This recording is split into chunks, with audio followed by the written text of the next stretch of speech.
If it wasn't for all the controversy around this movie, I wouldn't have watched it. And I watched it at home, and I'm still disappointed. Number one, I don't like musicals, but like I said, I was curious. I'll give it one positive. The Zegler girl knows how to sing pretty well.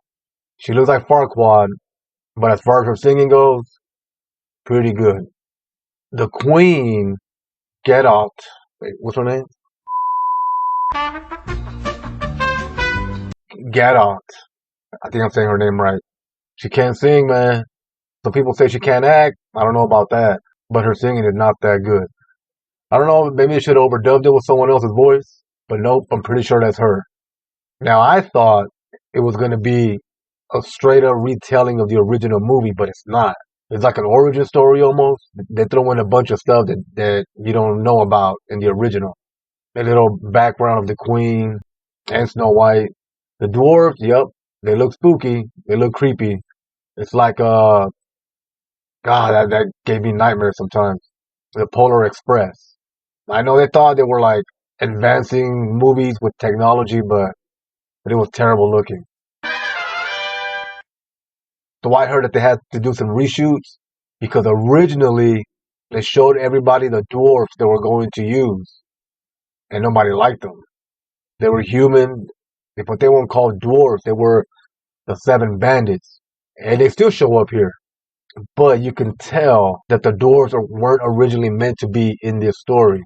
It looks like a bad mashup, bad editing, like in a panic. Because as far as the bandits go, there's no real reason for them to be there. They're almost like extra, like side characters. If they would have just not listened to that one little guy and used actual dwarves, it would have been a lot better. You know that thing about True Love's Kiss and everything? It's still there. So I think they even rewrote that. Because the way Zegler was talking is like, no, she's lesbian now and she's not going to want a man. And I don't know. It was nothing like what she put out there. And I don't know, man. You can't help but to laugh sometimes when you see Snow White. In comparison to the Queen, now here, fairness means something else. In the original, we all thought it meant, beauty, looks. And I don't know about this one. So, being that this movie's for kids, will they like it? Yeah, I think they'll like it, but it won't be a classic. Like, a movie you watch all the time, at least once a year, kind of, nah. That's not going to happen with this one. And out of all the dwarves, I think Dopey stands out the most. They're like the comic relief, so they're pretty funny. At the very beginning, it's pretty good, and then in the middle, it drags and it gets lost in itself. And then at the end, it kind of makes up for it. Because the original Snow White is an hour and 25 minutes, 21, something like that. Pretty short. This one is 2 hours. So they had to throw in a bunch of extra stuff. And the editing and the reshoots and all that just made it worse.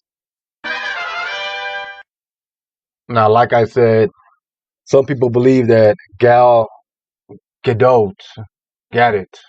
can't act. And she is a little over the top on this one. But maybe that was the direction, trying to be a little cartoonish. But I don't think it worked. So, from 1 to 10, I'm going to give this movie here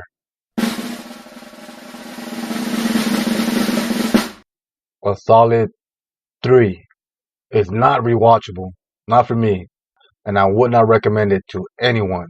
I'm pretty sure it's going to flop. How much? I don't know. But it's definitely going to flop. Catch you on the next one. Peace out.